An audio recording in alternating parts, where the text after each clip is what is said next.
Hello, everybody. Welcome to Sacred Plants in the Americas, second edition. Olá a todos, boa noite. Bem-vindos a Plantas Sagradas nas Américas, segunda edição. Olá a todos, muy bienvenidos a Plantas Sagradas en las Américas, segunda edición. I am Bia Labate. I'm Clancy Kavnar. We are really happy to have you here. This is a continuation of many conferences and many conversations that we have been doing in the last 24 years because we tried sacred plants and they touch our hearts, they touch our soul, and they are plants that are professors, masters, friends, allies, plants that make us dream, that makes us see, that makes us have hope. And it's been a spiritual path and also a part of a political activism. I'm going to be short. Just want to say that we're celebrating the plants from the Americas and the people and the traditions that hold these plants and their territories and their culture. And we are anthropologists and social scientists, and we are lovers and activists of this space. We also want to invite the psychedelic community to do some self-reflection and accountability and honor and give back to indigenous people and help build a movement that is a positive movement that contributes to the development of different peoples and conserving the plants and their lands. And it's a real honor to be here. I want to thank everybody. We'll have another opening tomorrow. This is just a quick hi. Enjoy the conference and see you later. Big hug, much love from San Francisco Bay Area, Ohlone territory.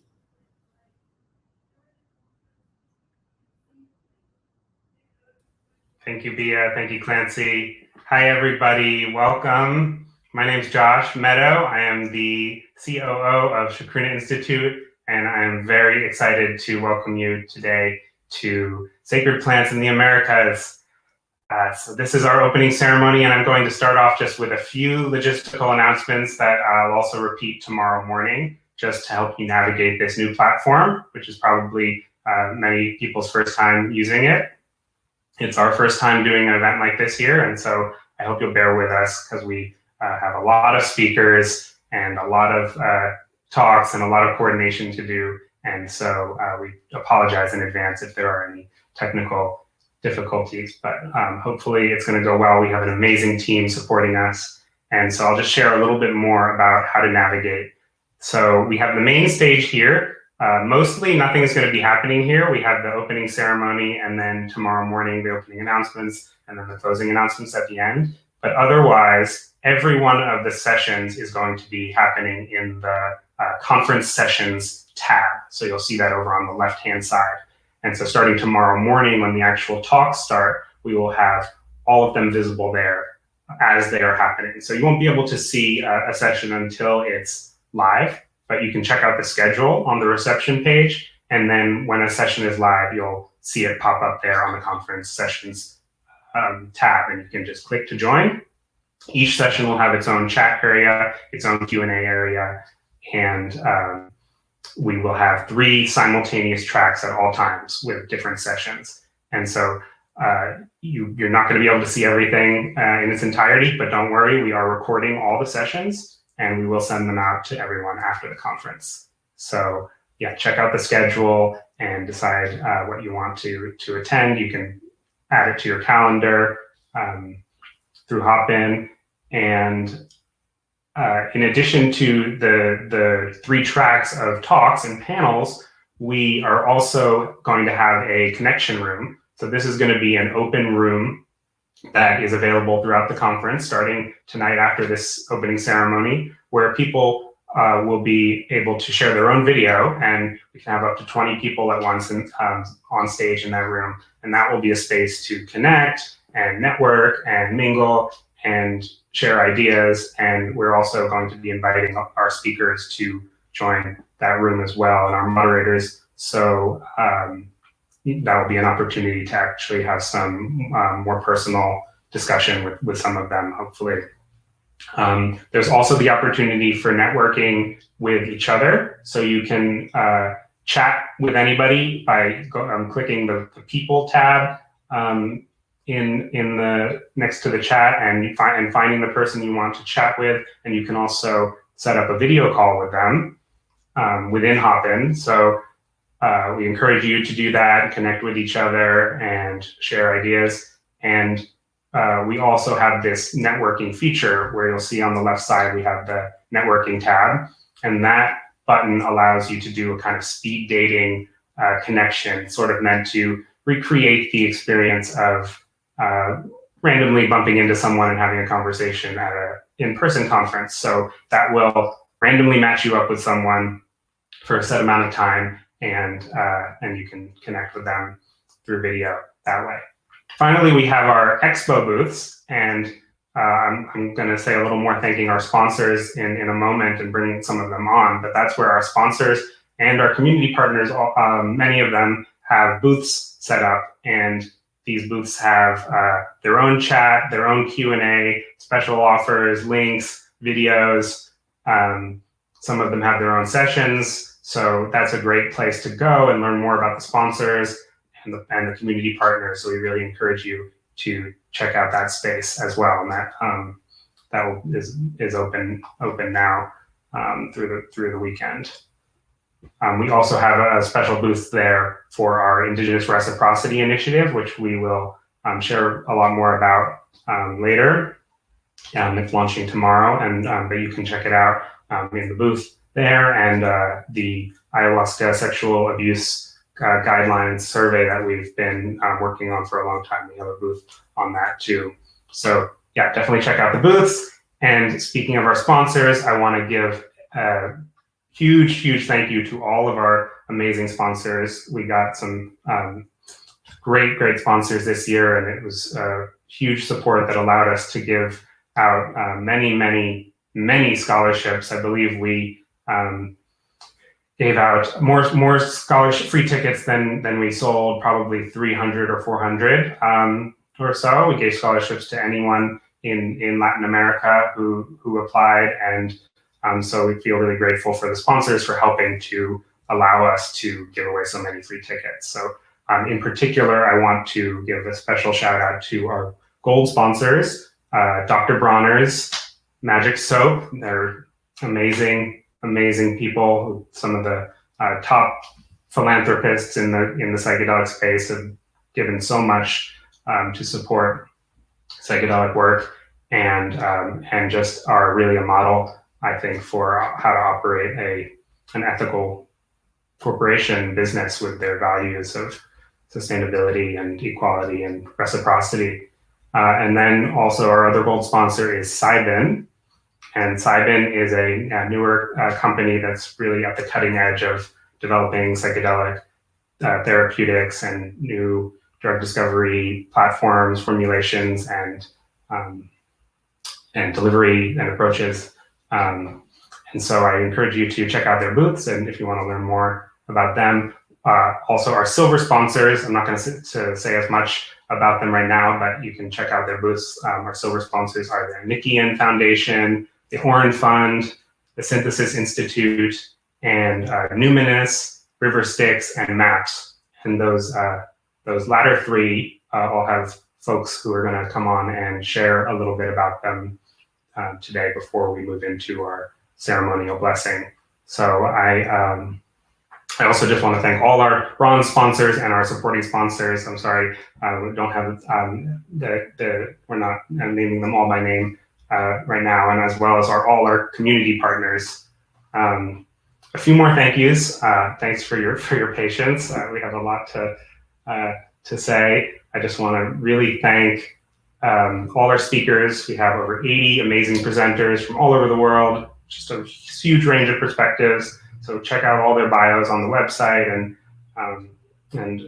all their sessions. And our moderators, our amazing moderators who are helping to facilitate the Q&A and introduce the speakers. And there's the Chacruna team. We just have an incredible team of staff and volunteers who did so much to make this possible. Really too many people to name, and I'm probably going to forget people, but I want to specifically shout out, of course, Bia, our incredible executive director, Bristol, our communications director, Horacio, our amazing program manager in Mexico, who's been with Chacruna for a very long time, our interns, Paul and Johnny, Karen, who's running our technical direction for the conference, all our designers, all the other volunteers, and just the greater community, our Patreon members. Thank you so much for your donations, all the other donors. And of course, all the indigenous leaders, wisdom holders, practitioners, the psychedelic elders, the scientists, researchers, healers, anthropologists, lawyers, policy changers, business leaders, and everyone here and in the community that is making a conference like this possible. We are so grateful for you. And last but not least, of course, we need to offer a very, very important thank you to the plants, to the sacred plants and fungi, because that is ultimately why we are all here. We really, I believe, and many of us believe, that these medicines have a spirit and are here on this earth to teach us, to help us grow, to challenge us, to heal us, to help us love deeper and grow as individuals and as cultures. So more than anything, we want to remember that and remember that we are here for the plants, to honor that wisdom. So thank you. I'll end my thank yous there. And with that, I would like to introduce a few of our sponsors just to come on just for a minute or two and share a little bit more about their work. So we're going to start off with Sean McAllister, who is Chacruna's general counsel and a huge part of our team and one of our silver sponsors. Hi, Sean.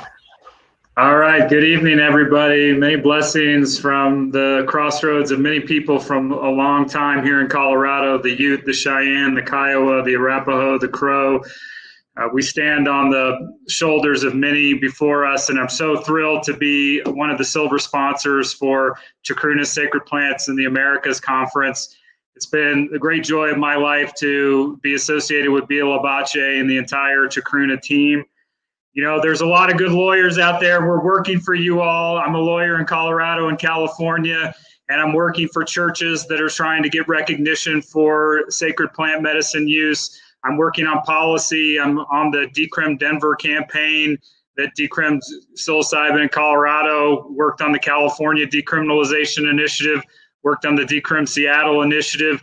You know, my law firm is trying to help this movement move forward because we believe in the values. So we're representing psychedelic assisted therapists who are trying to heal patients. We're representing companies that are trying to explore psychedelics. We're committing ourselves to reciprocity with indigenous people. And that's the values we all share. You know, I just want to celebrate this community, celebrate this rising tide. We have a chance right in front of us to do this right. If we mess this up in the next 10 years, we're going to regret it the rest of our lives. We're part of an intergenerational struggle to transcend the drug war and bring rationality to our drug policy. And psychedelics are ground zero right now for that movement. So if you care about medicinal psychedelic use, this is your movement. If you care about indigenous rights, this is your movement. If you care about mental health, this is your movement. If you care about religious freedom, you're in the right place. If you care about cognitive liberty, if you care about environmental protection, if you care about cosmic consciousness and connecting to something beyond this small planet, if you care about healing, fun, joy, dancing, if you care about all of these things, this is your place. And we welcome you to this amazing historic event. You're going to be inspired all weekend long. And the most important thing is that you act on that inspiration. We need good people of good conscience to step up and support this movement and help us do it in the right way. And that's why my law firm is involved. We're committed to this issue. Feel free to check us out at McAllisterGarfield.com, but better yet, reach out to me, Sean McAllister.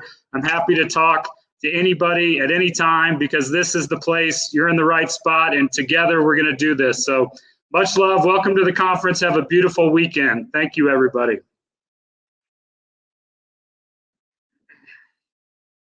Wonderful. Thank you so much, Sean. That was awesome. Wow. We are so grateful for Sean. He's been such a huge support for the Chacruna team and our work. Definitely check out his booth in the expo space. Next, I'm going to bring on someone who probably needs no introduction here. He is a very important figure in this movement, a real leader. His name is Rick Doblin, and I think probably a surprise guest for the conference. But we're so grateful that he is here, that MAPS is one of our sponsors and our partners and our friends. And but Rick has been a crusader in this fight to change the drug laws and reform psychedelic science for so long as the executive director of MAPS and doing such important work. So here's Rick.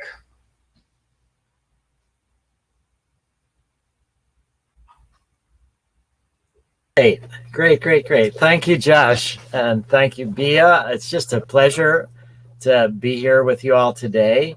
I just want to make a nod to my favorite, or one of my favorite plant medicines, which I found has been an incredibly useful tool for about the past 50 years. And just to see this growth of Chacruna and the growth of your webinars and conferences has been terrific. It's been a delight to have Bia on MAPS staff, as well as her work building Chacruna. I think this movement towards understanding the sacred plants is exceptionally important. We are medicalizing. Right now, MAPS is in phase 3, which is the final stage of research for MDMA-assisted psychotherapy for PTSD. We will be publishing an article in Nature Medicine in the next couple weeks about the outstanding results of our first phase 3 study. So we're the first psychedelic-assisted psychotherapy to ever make it into phase 3. Even in the 60s, it was more academic research. I think the announcement that we're going to be putting out about the results in Nature Medicine are going to be really dramatic. There'll be New York Times and other articles and op-eds, and I think it will give a lot of help to the whole field of psychedelic medicine. But the other approach that we're talking about here, the sacred plants, is really essential. And I think that's where it began, this kind of mixture between medicine and spirituality and coming from plants. And so what we hope, we see limited religious freedom for the use of plants in groups, in religious groups, particularly in the U.S. here, in the Native American Church for peyote, and União de Vegetal and Santo Daime for ayahuasca. But what I hope will be one of the topics of discussion during your conference is, how do we really extend that religious, spiritual freedom to individuals so that we don't have to be part of a group religion? There's all sorts of values in groups and in religions. And, my wife and I raised our kids in our Reformed Jewish temple, lots of benefits from community. But at the same time, I think that each of us should have our own direct line to tools that may be producing spiritual experiences without having to be part of a group. And that will take a lot of work politically. The reason I think it's been so restricted so far is that religious freedom for individuals is very much like drug legalization. So we need to move in that direction. Bea and I were involved in a debate on NPR, Intelligence Squared, with Kevin Sabet, Jeffrey Lieberman against. We were for the legalization of psychedelics. And so it's something coming. So I'm just very much appreciative of what you all are doing for the conference. And I do just want to make a little note that synthetics like MDMA can also be spiritual. For me, the most mystical spiritual experience of my life was camping out with MDMA and doing it by myself all night. So I just want to acknowledge that plants have chemicals. Chemicals are from the human mind. We're part of nature as well. But the traditions that have been developed with plants are ones that we need to honor, we need to learn from. And also, I think we do need to adapt them to our current conditions. That's a big part of Reform Judaism, that it's our obligation to take the historical traditions that have been brought forward over thousands of years, but then make them relevant to today. That just because they've come through thousands of years doesn't mean they need to stay exactly the same, that we can update them and make them our own in that way, and then the next generations will do the same. So I just want to wish you a wonderful and thought-provoking conference, and then also try to look for ways to bring what you learned in the conference in action into your lives and into our culture, because we're in dire need of more spirituality and more healing from all sorts of conditions. It's a real challenge for the human race right now, and psychedelics are here to help us if we use them wisely. Thank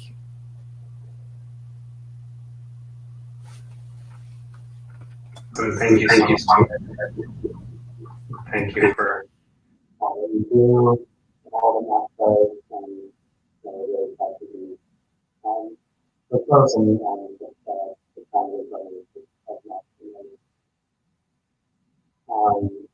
next, I would like to bring on Miriam Volat.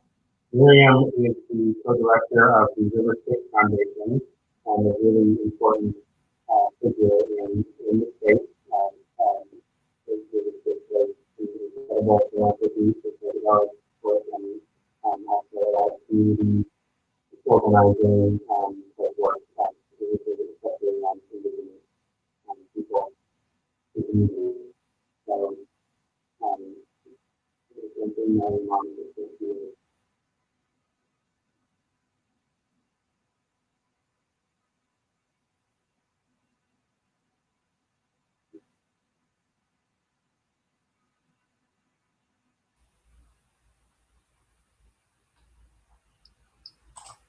Well, good evening.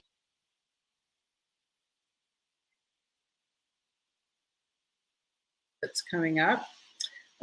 Just like Josh shared, I'm the co-director of the River Styx Foundation, and our foundation has a long-standing commitment to the conservation of keystone cultures and medicines throughout this time.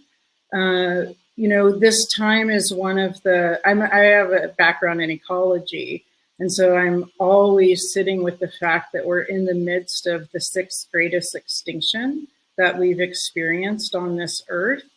And so for us at River Styx Foundation, through our work with indigenous peyote conservation, through our work with iboga conservation, ayahuasca, yahe, and now toad, and also being able to support the Mazatec people, we really have come over the last 4 or 5 years, which is still really recently, to recognize that there's extreme threats and opportunities from the impact of the psychedelic movement, which we're all interested in seeing unfolding in a good way, to indigenous biocultural heritages. And we as a foundation are unequivocally committed to respecting those cultures, to taking responsibility for being good allies, and for really having biocultural conservation of these medicines, these cultures, the lands, the ecosystems that support them, the way that they're integrated or affected by mainstream culture. Really being respectful of that needs to be part of the DNA of this movement in order, like Sean said before, for us in 10, 20, 30, 100 years to feel really good about how this has all unfolded. And so we're deeply committed to having that go well. It's with this commitment that we're extremely proud to be sponsors of the Sacred Plants of the Americas #2. We're extremely hopeful that many, many people will learn about some of the complexity, some of the nuance, and some of the responsibility that we have when we engage in opening up interest and access to these medicines, which can lead to great, great healing, but can we also not have harm come from this process? We also, along with supporting this really important conversation that Chacruna is convening, we're also proud to support the Indigenous Reciprocity Initiative that Chacruna is launching. And we also, along with Dr. Bronner's and a few other philanthropic entities, have an Indigenous Medicine Conservation Fund that we're supporting, which will be bringing substantive infrastructure support into some of the communities that have these keystone medicines at the middle of their culture and ways of life, and really survival into the future, so that land can be preserved and Indigenous leadership can actually be set up the way that they want to be set up to do biocultural conservation into the future as things are changing really quickly. So just again, want to wish you all a really enjoyable conference. I know there's going to be a lot of things to learn. One of the things that I've been learning about in my commitment to being a good ally is that sometimes equality and unity require really doing some deep homework on what are the complexities, and looking at that maybe that we don't always know what the answers are. And our job right now, if we want to be committed to the sacred plants of the Americas and other places maintaining their sacredness, is to sometimes just really listen, be patient, place heritage traditional knowledge holders at the middle of determining what's going to happen with their futures. And so with that in mind, I just want to say thank you to the Chacruna staff for putting on this amazing convening, and thank you to everybody for being committed and interested in protecting a bioculturally diverse and beautiful, abundant, and healthful future.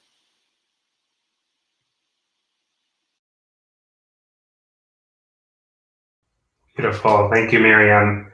I was hearing that people were having trouble hearing me before. Can people hear me now? I'm going to try to speak a little more clearly. Looking in I think the chat is a little delayed, but I'll keep talking. Thank you, Miriam. Lastly, I would love to invite on Devin Christie, who's the Chief Medical Officer for Numinous Wellness. They are a psychedelic therapy research company based in Canada, I believe. I should have taken better notes, but Devin can share some more. So welcome, Devin.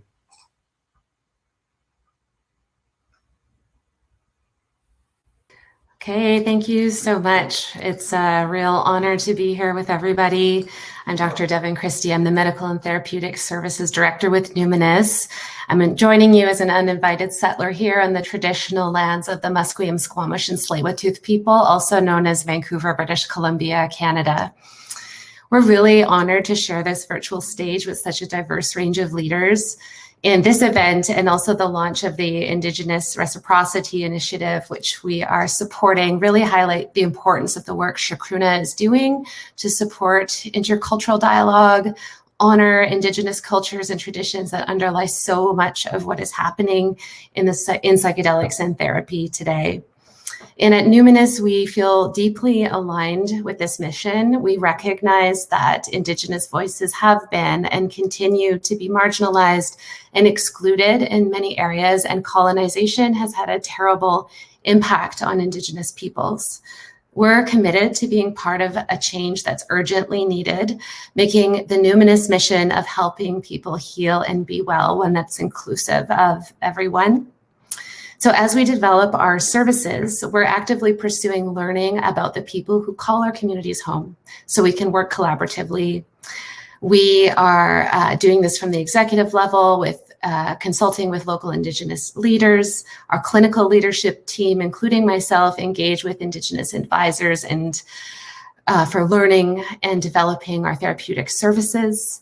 And relationship-centered care, connection, and community building are pillars of our clinical model at Numinous. So we're really proud to be building a diverse team and bringing multidisciplinary and multicultural perspectives to areas of our organization, supporting our values of learning and service, recognizing reciprocity is an ongoing process that starts with education, humility, and openness. And so we're here to listen as an organization, to continue to be committed to nurturing ongoing connections that serve reciprocity.